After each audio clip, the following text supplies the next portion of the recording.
Now, QND girls aren't the only undefeated team in the Gem City. The Quincy High boys are currently 9-0 after taking down Quincy Notre Dame on Saturday. After last week's 30-point win, the Blue Devils have yet to let any opponent get within single digits in each final score this season.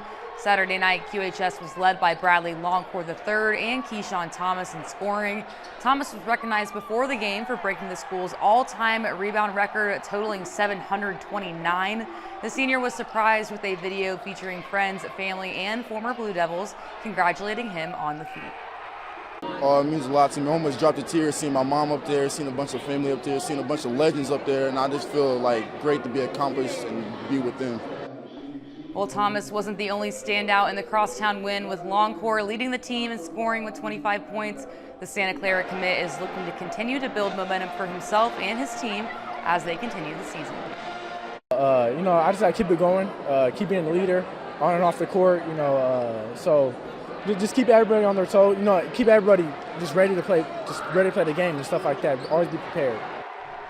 Well, Longcore and the Blue Devils head to the Collinsville Prairie Farms Holiday Classic later this week, where they'll look to improve upon last year's runner-up finish.